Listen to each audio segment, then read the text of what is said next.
দেখুন, বাংলাদেশটা একটা অন্য দেশ, ভারতবর্ষটা একটা অন্য দেশ। একটা দেশ আর একটা দেশের সম্বন্ধে যদি কিছু করে, সেটা সেই দেশকে করতে হয়। আমরা দুঃখিত, আমরা মর্মাহত। অনেক মানুষ আগেও মারা গেছে, এখনো অত্যাচারিত হচ্ছে। আগেও আন্দোলনেও অনেক ছাত্রছাত্রীরা মারা গেছে এবং আজও তার রেস চলছে। এবং আমরা তো কেউ ঘটনাটাকে সমর্থন করছি না। যে কোনো ঘটনায়, যে কোনো ধর্মের ওপরেই হোক না কেন, আমরা সেটাকে সমর্থন করি না, কিন্তু এক্ষেত্রে আমাদের ভূমিকা খুব লিমিটেড। অবশেষে বাংলাদেশ নিয়ে মুখ খুললেন মুখ্যমন্ত্রী মমতা বন্দ্যোপাধ্যায়। তবে ধরি মাছ না ছুঁই পানির মতোই দুই দেশের বৈদেশিক নীতি সম্পর্কের কথা মাথায় রেখেও বলা যায় 17 কোটি মানুষের বাংলাদেশে আজ যা চলছে তার ফলে আক্রান্ত বাঙালি সংস্কৃতি। প্রতিবেশী বাংলাদেশে শান্তি না ফিরলে তার প্রভাব এপার বাংলায় পশ্চিমবঙ্গে পড়তে বাধ্য, সে যতই লিমিটেড হোক না কেন। কিন্তু জানলা বন্ধ রাখলে ঘরে আগুন রুখে দেবেন এমনটা তো হওয়া যায় না। কিন্তু রাজ্যের মুখ্যমন্ত্রী মমতা বন্দ্যোপাধ্যায় বাইরের আগুন নিয়ে আদৌ চিন্তিত নন। তিনি বরং ব্যস্ত এই রাজ্যের ভোটের অঙ্ক কষতে। সে কারণেই তার পরের কথাগুলো। আমরা এক্সটার্নাল অ্যাফেয়ার্স পলিসির ব্যাপারে তৃণমূল কংগ্রেসের স্ট্যান্ড হচ্ছে যে যখনই গভর্নমেন্টে থাকুক না কেন, আমরা গভর্নমেন্টের স্ট্যান্ডটাকে সাপোর্ট করি। কাজেই আমাদের বক্তব্য খুব পরিষ্কার, কোনো ধর্মের ওপরে, কোনো বর্ণের ওপরে, কোনো জাতির ওপরে কোনো অত্যাচারই আমরা মানি না, না হিন্দু, না মুসলমান, না শিখ, না খ্রিস্টান। কিন্তু তার রাজ্যে কি হচ্ছে? দুর্গাপুজো থেকে শুরু করে কালী পুজো, কার্তিক লড়াইয়ের উৎসবের সময় থেকে এমনকি গতকাল বীরভূমে একটি হনুমান মন্দিরও ভাঙা হয়েছে মূর্তি। কারা করেছে? কেন পুলিশ এখনো কাউকে গ্রেফতার করতে পারেনি? কেন পশ্চিমবঙ্গের মতো একটি রাজ্যে যারা হিন্দু ধর্মে বিশ্বাস করেন তাদের আরাধনা স্থলে আক্রমণ আর হামলা হবে? যারা হামলা করছে তাদের কেন উচিত শাস্তি দেওয়া হচ্ছে না বা কড়া হাতে দমন করা হচ্ছে না? প্রশ্ন ছিল এটাই। বেলডাঙ্গার ক্ষত এখনো দগদগে রয়েছে পশ্চিমবাংলার বুকের ওপর।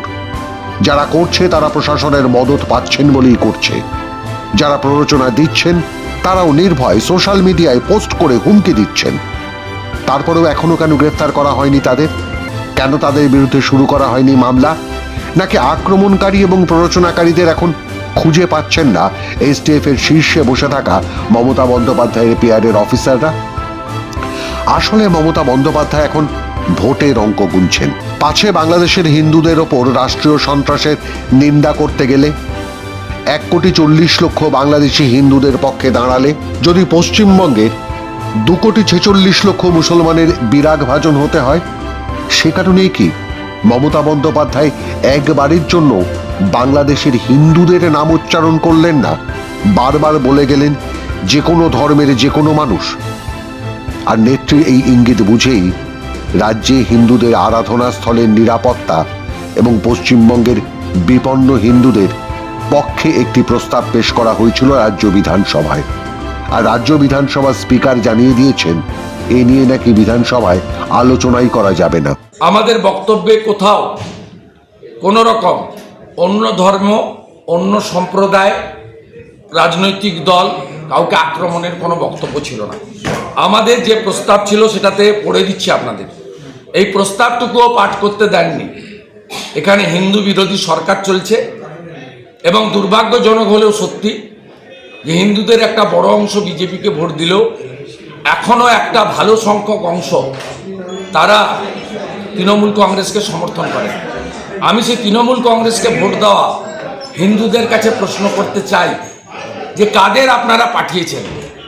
অধ্যক্ষ বিমান বন্দ্যোপাধ্যায় তিনি আমাদের এটা করতে দেননি। এই লেখাটা আমি আপনাদেরকে পড়ে দিচ্ছি, আমার সোশ্যাল মিডিয়াতেও আমি পোস্ট করব। এরপরই গোটা প্রস্তাবটি রাজ্যের বিরোধী দলনেতা পাঠ করেন এবং মন্তব্য করেন মাননীয় স্পিকার বিধানসভায় তার চেয়ারটিকেও রাজনীতিকরণ করে ফেলেছেন। আমরা আমাদের যদি ধর্মাচরণের উপরে প্রোটেকশন না দিতে পারি, সেই কথা বিধানসভায় বলতে না পারি, পুলিশ ডিপার্টমেন্টের প্রশ্ন উত্তর হয় না। অধ্যক্ষ মহোদয় আজকেও তিনি তার এটা পড়তে না দিয়ে তিনি যে এই চেয়ারটাকে রাজনীতিকরণ করেছেন আবার প্রমাণ করলেন। এবং তিনি যে হিন্দুদের সংবিধান অনুযায়ী, হিন্দু কেন, সমস্ত ধর্মের মানুষের সংবিধান, যে ভারতবর্ষের মহান সংবিধান ধর্মাচরণের অধিকার দিয়েছে, সেটাকেও দাবিয়ে রাখতে চাইলেন। বললেন সংবিধান দিবসের দুদিনে এটা আলোচনা হয়েছে। সম্পূর্ণ অসত্য এবং এটা এক প্রকার সংখ্যাগরিষ্ঠতার দম্ভ অহংকারের বহিঃপ্রকাশ।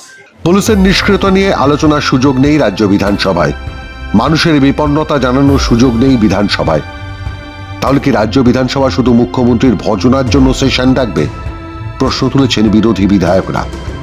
বিরোধী দলনেতার প্রশ্ন, মুখ্যমন্ত্রী নিজেই তো বিধানসভায় বাংলাদেশের শান্তি ফেরানোর দাবি নিয়ে একটি সর্বদলীয় প্রস্তাব আনতে পারতেন, কিন্তু তোষণের রাজনীতি করতে গিয়ে সে কাজটাও করতে ভয় পাচ্ছেন মমতা বন্দ্যোপাধ্যায়। যেমন ভয় পাচ্ছেন তাদেরকে যারা রাজ্যের হিন্দু মন্দিরে মূর্তি ভাঙছেন। আসলে প্রশাসন বা সরকার না চাইলে এমনটা ঘটে না। মুখ্যমন্ত্রী মমতা বন্দ্যোপাধ্যায় চাইছেন এ রাজ্যে মুসলিম তোষণ। মাধ্যম ব্যুরো রিপোর্ট।